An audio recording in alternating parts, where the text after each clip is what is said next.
한일 관계는 지리적 위치로 인해서 오랜 기간 역사 문제를 겪어온 데다가 최근엔 국제 무대에서 다양한 국면을 맞으면서 갈등을 겪고 있는 상태입니다. 특히 아베 내각은 코로나 사태로 인해서 지지율이 바닥을 치고 있는데 이를 반등시킬 재료가 급하게 필요한 상황입니다. 이럴 때 가장 많이 활용되는 것은 역시 한국 때리기를 통한 지지율 반등 모색이라고 할 수 있습니다. 첫 번째, 주한미군 사라진다. 일본 선제 공격하자. 아베 내각은 자국 안보의 불안함을 재료로 군사력 강화를 하려는 야욕을 오랜 기간 보였습니다. 이러한 흐름은 내각 지지율에 큰 보탬이 되기 때문에 사연임을 노리는 아베 총리에 의해 적극 추진됩니다. 그런데 최근 일본은 이것을 한국과 관련된 이슈와 밀접하게 결부하고 있다는 것입니다.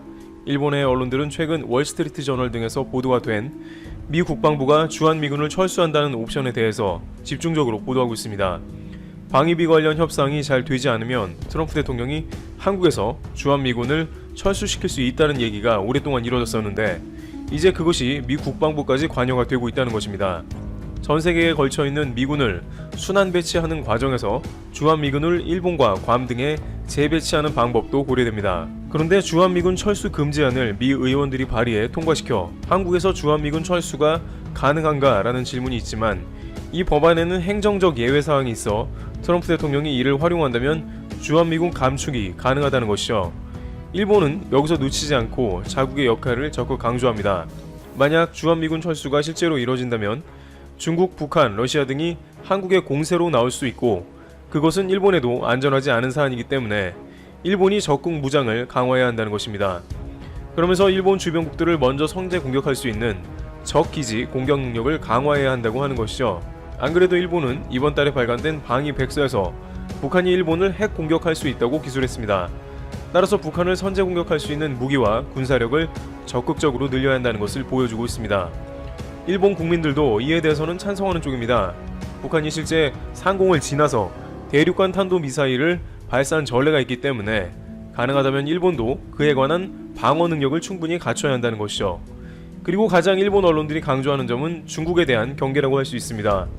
산케이는 중국이 일본을 얕보고 있다면서 중국에 뭔가 보여줄 때가 왔다며 군사력 증강을 논합니다. 생각후 열도를 지키는 것은 일본의 가장 큰 당면한 과제이므로 국방력 증가는 필연인 것입니다.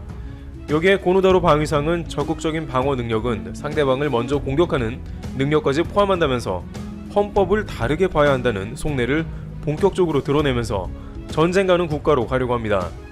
한편으로 이러한 일본의 움직임에 대해서 미국은 오히려 내심 반길 수 있다는 분석도 제기되고 있습니다. 동북아시아에서 미국은 점점 군비 강축을 위해서 다양한 조치를 검토 중인데 일본이 미국에서 무기를 들여와서 군사력이 급격하게 늘어난다면 미국의 재정에도 도움이 되고 중국과 북한 등을 견제하기에 좋은 옵션도 되는 것입니다. 미 국방부는 최근 F-35 105대를 일본에 판매하는 최종 승인을 완료하면서 이는 미국 경제와 일자리에 도움이 되면서 동북아시아의 안보에도 좋은 역할을 할 것이라고 했습니다. 미군이 묵인하는 일본 군사력 강화는 누구도 제재할 수 없고 가장 걸리는 것은 아직 한 번도 이뤄진 적이 없는 전쟁 관련 일본의 헌법 개정인데 이는 곧 추진될 수도 있습니다. 아베 내각이 코로나19 확산을 헌법 개정의 동력으로 삼으려고 하는 움직임이 감지되고 있기 때문입니다. 게다가 아베 총리의 임기가 얼마 남지 않아서 전쟁 가능한 국가로의 개헌을 자신의 임기 내에 마무리하려 할 것입니다. 만약 그렇게 된다면 한국 입장에서는 일본이 온전히 중국과 북한만을 경계하려고 하는 개헌이라고 보기는 어렵습니다. 일본은 비상식적으로 한국의 수출 규제 정책과 더불어서 독도 분쟁 등 끊임없이 한국과 마찰을 일으켜왔기 때문에 군사력이 충분히 확장되는 순간 이를 적극적으로 활용할 것이 자명하며 그 가운데 한국 카드는 등장할 가능성이 큽니다. 또한 주한미군이 점점 감축된다면 오히려 미군 없는 한국 땅은 북한, 중국뿐 아니라 일본에게도 노림수가 될 것입니다. 주한미군 철수가 아베 내각에 있어서는 일종의 호재이기 때문에 내심 바라고 있는 분위기입니다. 한편 일본은 한국이 일본의 명칭을 동해로 바꿀 것으로 보인다며 불안감을 호소하고 있습니다. 두 번째, 일본해가 동해가 될 것이다.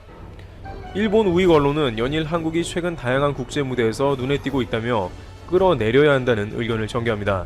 최근 유명희 산자부 통상본부장의 WTO 총장 이프보는 일본이 사활을 걸고 방해하는 모습을 보이고 있습니다. 보통 이러한 국제 무대에서 총장들을 국가 간에 돕는 일은 있지만 낙선 운동을 하는 경우는 거의 없다시피 했습니다만 일본은 한국 후보에 대해서 낙선 운동을 도모하고 있습니다. 마치 불매 운동과 같이 한국에 대한 보이콧을 의미합니다. 그러면서 다양한 이유를 들어서 한국에서 절대로 WTO 총장이 나오면 안 되는 이유를 들고 있습니다. 일본은 다음과 같은 이유를 전 세계의 한국 WTO 낙선 운동의 재료로 활용할 것으로 보이고 있습니다. 그 중에 하나는 일본해가 동해로 바뀐다는 것입니다.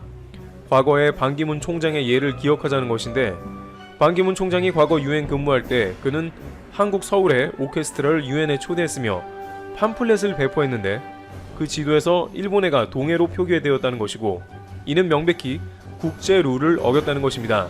누구보다 중립을 지켜야 할 유엔 사무총장이 자국의 지도를 배포하면서 동해로 표기한 사실을 봤을 때 유명희 본부장이 WTO 총장이 된다면 세계무역기구의 공식 지도에 일본해가 아닌 동해로 될 거라고 예측합니다.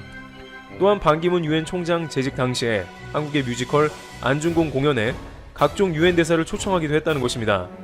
그러면서 한국은 정치적인 요소를 국제 무대로 끌고 나와 전 세계의 질서를 흐트려 놓을 가능성이 있다는 것입니다.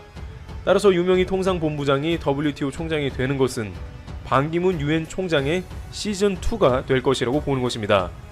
또한 일본에서는 유명희 통상본부장의 나이가 반기문 총장보다 젊은 것도 악재라고 전하고 있습니다. 반 총장의 경우에는 유엔 총장을 62세에 취임해 결코 한국의 공직으로 돌아갈 수는 없었지만, 유명희 통상본부장은 WTO 총장을 마치더라도 대한민국 정부의 공직에 돌아가게 되는데, 이는 한국 정부가 바라는 대로 WTO 총장을 수행할 가능성이 매우 높다는 것입니다. 그렇게 되면 수출규제 소송을 비롯해서 각종 안건에서 일본이 불리하다는 논리입니다. 이렇게 일본은 별하별 생각을 다해가면서 절대로 유명희 총장은 안 된다고 가정합니다. 또한 한국은 수출규제 문제를 국제 안보 문제로 연결시켜서 지소미아를 파괴하려고 했다며 비판하고 있습니다. 한국 때문에 동북아시아 안보를 우려하는 미국이 가장 크게 당황했으며 그들의 행동은 예측이 불가능하다는 식입니다. 일면 미국조차 크게 고려하지 않는 막무가내식의 한국이 국제 무대에 수장을 해서 되겠냐는 것입니다. 미국을 크게 신경 쓰는 일본은 또한 WTO의 후보 중 아프리카 케냐 후보를 선택하면 안 된다고 합니다. 케냐는 중국의 많은 지원을 받는 국가인데, 그렇게 되면 WTO는 중국의 뜻대로 휘둘린다며, 이는 미국이 강하게 반대해서 결국 WTO 총장이 되기가 매우 어려워진다는 의견을 내고 있습니다. 그러면서 일본이 반대하는 한국을 미국도 역시 반대할 것이라는 일말의 기대를 가지고 있습니다. 그러나 미국은 일본이 생각하는 만큼 모든 면에서 호락호락하지 않다는 정황이 등장했습니다. 세 번째, 트럼프, 주일 미군도 철수시킬 생각. 앞서 논의된 바와 같이 일본은 주한미군의 철수가 이루어지면 자국의 안보 강화를 위해 힘써야 한다며 주한미군의 철수를 내심 바라는 면도 있습니다만, 트럼프 대통령은 주일 미군 철수도 고려하는 모양입니다. 존 볼턴 전 미국 백악관 국가안보보좌관은 주일 미군 주둔 경비로 도널드 트럼프 대통령이 연간 80억 달러 약 9조 6천억 원을 요구했다는 자신의 주장에 대해 트럼프 씨의 진심이라고 주장했습니다. 볼턴 전 보좌관은 16일자 요미우리 신문과의 인터뷰에서 이같이 밝히고 미군을 철수시킬 가능성도 충분히 있다고 말했습니다. 그는 6월 하순에 출판한 회고록에 작년 7월 자신의 일본 방문 때 야치 쇼타로 국가안전보장국장에게 주일 미군 주둔 경비에 관한 트럼프 대통령의 요구액을 전달했다고 썼습니다.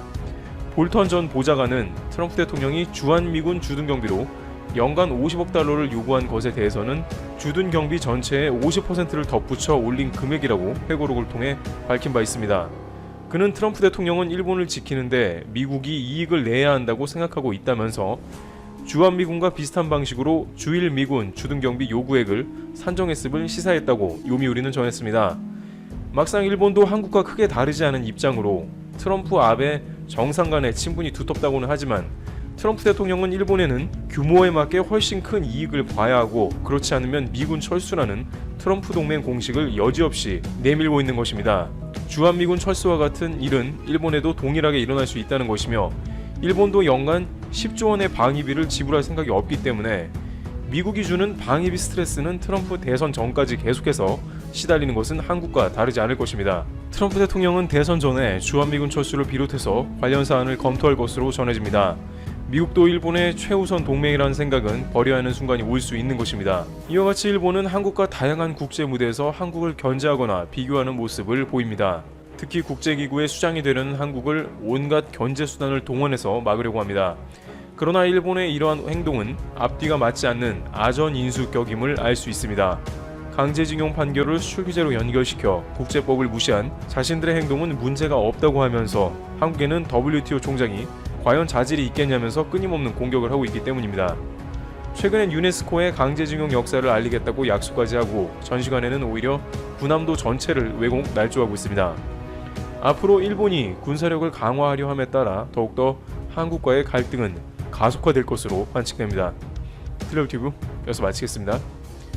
감사합니다. 일본 정부가 올해 처음 실시된 한국군의 독도방어 훈련과 관련해 한국 정부에 강하게 항의했다고 밝혔습니다.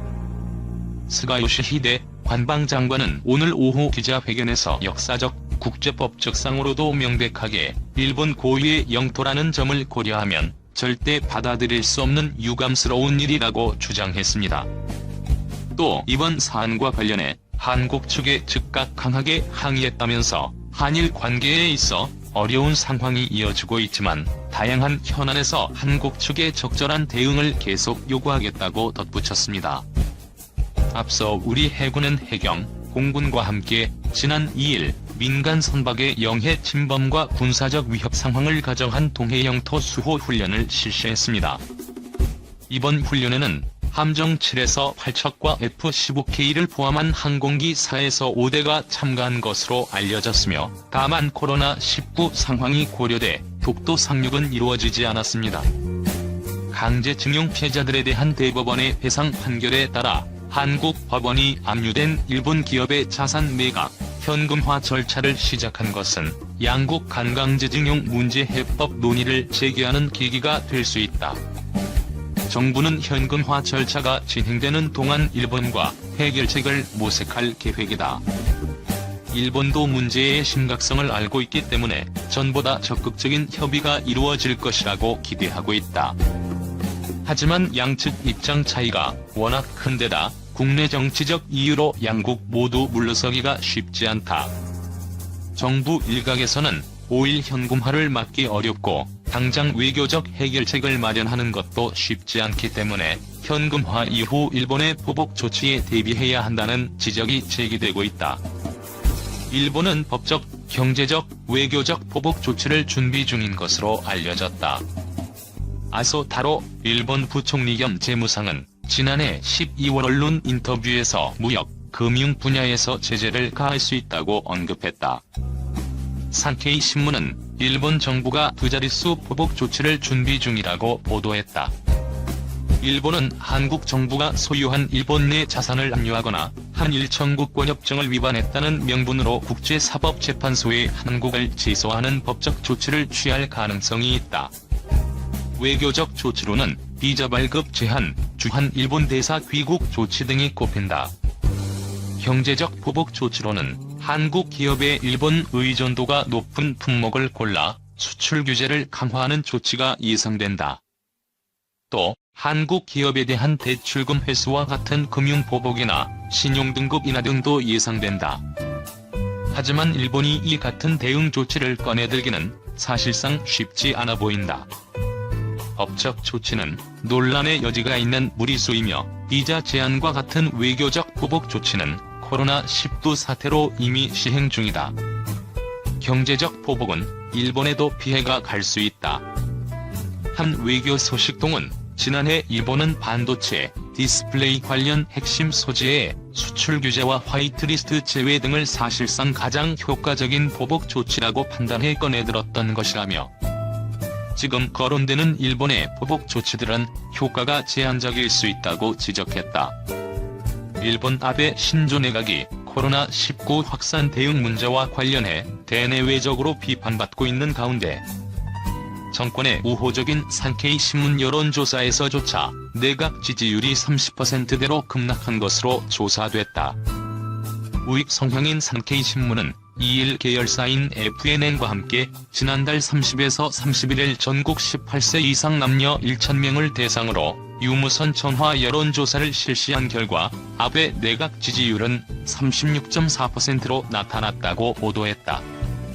이는 같은 달 9에서 10일 실시한 산케이의 직전 여론조사 때보다 7.7%포인트 급락한 수치다.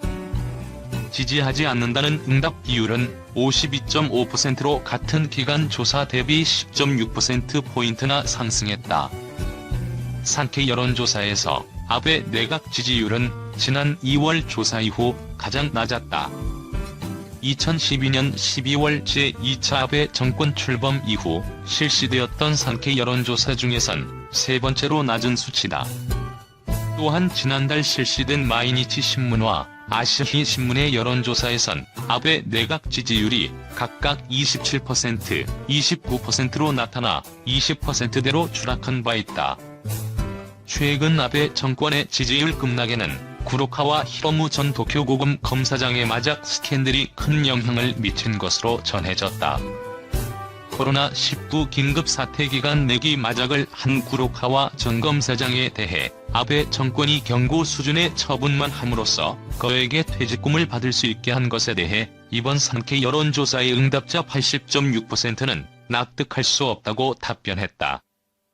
차기 총리로 가장 어울린다고 생각하는 정치인은 누구인가라는 질문에는 아베 총리의 정치적 라이벌인 이시바 시게로 전 자민당 간사장이 18.2%로 가장 높은 응답률을 보였다. 코로나19 제2파나 제3파에 대해 걱정하고 있느냐는 질문에는 크게 걱정하고 있다와 어느 정도 걱정하고 있다는 답변이 95.0%에 달했다. 일본 정부가 이렇게 당황해하고 주춤할 수밖에 없는 이유 또 있습니다. 부메랑 효과가 현실화되고 있기 때문입니다. 한국 수출이 어려워진 일본 기업들이 아예 일본을 벗어나 중국이나 한국으로 생산기지를 옮기는 방식으로 살 길을 찾아 나서고 있습니다. 한국으로의 수출기를 찾아 탈일본 신호탄을 올린 건 모리타 화학입니다. 중국 내 합작공장에서 올해 안에 고순도 불화수소 생산을 시작해 삼성전자 중국 공장에 납품하고 한국에도 수출할 거라고 니혼게이제이 신문이 전했습니다.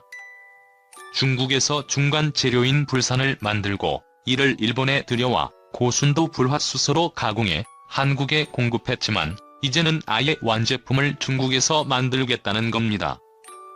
최첨단 감광제 포토레지스트를 생산하는 도쿄오카공업은 한국에 있는 공장에서 생산량을 늘리는 비상대책을 검토하고 있습니다. 규제 이후 수출 허가가 한 건 나긴 했지만 불확실성이 여전하기 때문입니다. 하지만 한국 기업을 대체할 거래처를 찾는 건 불가능한 상황. 오늘 한국 특파원들과 만난 일본 외무성 고위 관료 역시 앞으로도 수출 허가는 계속 날 거라며 기업들의 불안감을 달래려 애썼습니다. 아베 정부가 던진 부메랑은 이제 한국을 돌아 일본으로 향하고 있습니다. 일본 기업들의 피해가 가시화되면서 아베 정부의 고민과 부담이 커지고 있습니다.